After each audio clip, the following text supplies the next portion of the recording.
Imhotep the Duel. This is a smaller version of the game Imhotep. It is also a lot more portable. It is only for 2 players, and it has been designed precisely because there were complaints about the original game that it seems like it wasn't all that great with 2 players. The advantage of the smaller version is that it is very portable. It is in the format of the Cosmos small square box. Recently I went on vacation with my family. We went to Brazil for the holidays, and I brought Imhotep the Duel with me, without the box, simply putting the components in a bunch of sandwich bags, and we could play it at the airport. It's that simple to set up, play, and put away. So definitely Imhotep transformed into a little bit of a filler. You have a central area there that represents, say, the main board with a 3x3 grid, and around that you will place those boats, and on those boats you will place those tiles that will come randomly from a supply that you shuffle at the beginning of the game. Each player has 4 meeples of their color, and then players will alternate taking turns when the game starts. When it is your turn, you can do one of 3 things. If you have an action tile from a previous turn, you can play it and simply you do what it says. Or you can place a meeple. Then you take a meeple from your supply and you place it on a space of the grid that doesn't have a meeple yet. Pretty simple. Or the other thing that you can do is to declare that a boat will be unloaded. So you choose a boat, and then players will simply take the tiles corresponding to the meeples that are there. So yes, you can take meeples even if another player starts the unloading. Say, white player says we're going to unload this boat. The player that is closest to the coast will take the furthest tile. Actually, the meeple that is closest to the coast takes the furthest tile. The one in the middle takes the one in the middle. The furthest back takes this one here. And so here, white player declares we're going to load the boat. Then white player takes these 2 tiles, and black player takes those tiles. The meeples involved in the unloading are returned to the player's supply. And players will place the tiles that they just acquired in their scoring area. The scoring area is made of 3 of these 3 tiles, so you can put them next to each other like this so they look nice, but actually they also work. If you're out of room, they work perfectly well that way. These tiles here simply go in a pile here at the temple, and at the end of the game, each symbol, each circle symbol in the temple area will be worth 1 point. Pretty self-explanatory. If you have pyramid tiles, you put them here and you use them to, wait for it, build a pyramid. Now, there are 2 types, the light pyramids and the brown pyramid, and of course you can only place them in the corresponding area. And so these will score in sets. And simply at the end of the game, then depending on the number of tokens in each pyramid, you score them separately, then you will get the corresponding number of points. A pyramid with 4 will give you 10. Here, the obelisk. Oh, I forgot to put the obelisk tile in the play area. Funny. The obelisk. When you take obelisk tiles, you place them, you put them here, and you put them one on top of the other because you're building an obelisk after all. And at the end, they will be worth 1 point. Each obelisk tile is worth 1 point at the end of the game, but the player that has the highest obelisk scores 6 points. And then we have the tomb tiles, so that are these green numbered tiles. You will place them around the scoring place here, tile here, and you will place them in the corresponding area, in the facing the matching number. At the end of the game, every group of connected tokens is scored. For example, this is a group of 2 connected tokens, and so it will be worth 4 points. These count as groups of 1 token each, and so they're only worth 1 point. So you want to put them as close to each other as possible. To add variety to the game, these scoring tiles actually are double-sided, and they will give you different ways of scoring.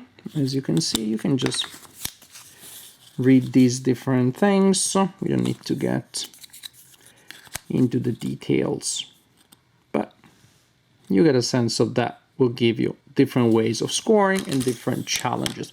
So you simply continue placing meeples on the board, unloading boats. Once a boat is fully unloaded, then you simply replenish it randomly. When a boat is unloaded and there are enough tiles in the supply to fill it, then you simply remove it. And you continue like this until there are only 2 boats available around the game.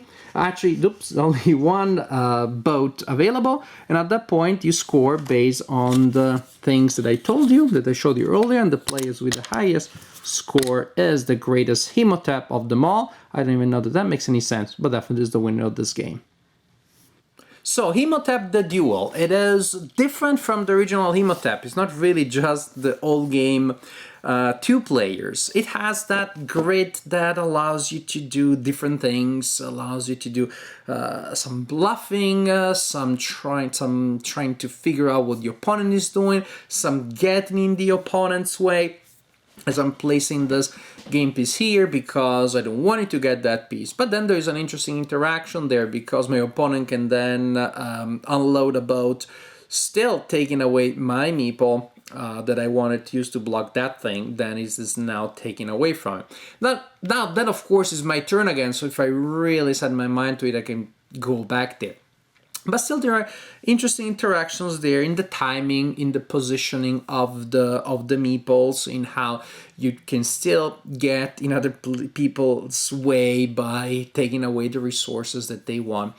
At the core, so it has that worker placement element, because that is basically what it is. You place your meeples to collect resources for you. It is a set collection game at its heart, with things that score in a fairly traditional way. You have seen these things, the acceleration, the different combinations of the sets. Sometimes you score them when they are next to each other. Some of the times on the other side you score differently. This time you score, say, with different groups.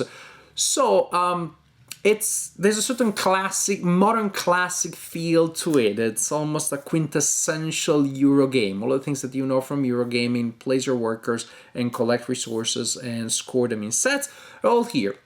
It's not a game in that sense that shines for originality. Also, we should know that probably because, again, this is a modified version of a previous game. But I believe that everything is executed very well. It's a simple, light, pleasant experience.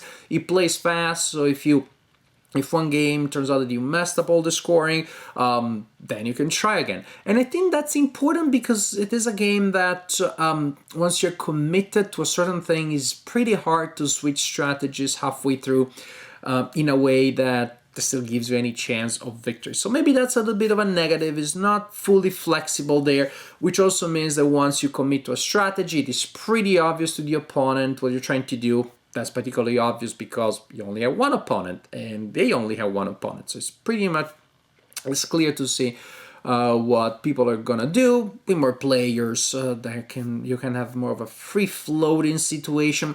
So here you can get a little bit to a tug of war because everybody wants that piece of the obelisk, so you can have majority there. And I want to take that piece of the tomb sets because that will allow you to score a lot, which is not a bad thing. So it's a very simple, very light Euro game, plays with only 2 players. Again, it's a sort of classic feel to it. It's very straightforward.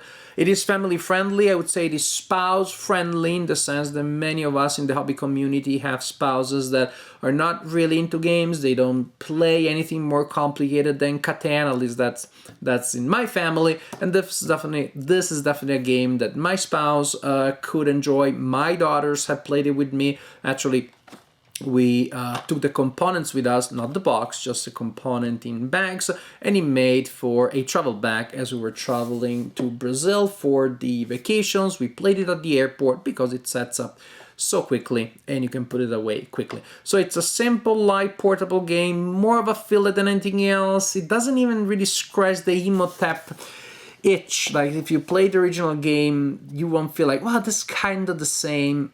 It's very different, similar theme, but it just doesn't have that level of complexity, which again, pluses and minuses. If you don't feel like getting all the way there, then you have the smaller version, which also works for fewer people. So Imhotep the Duel, very simple, At times maybe a little too simple, too straightforward, but for a light game, that's fine.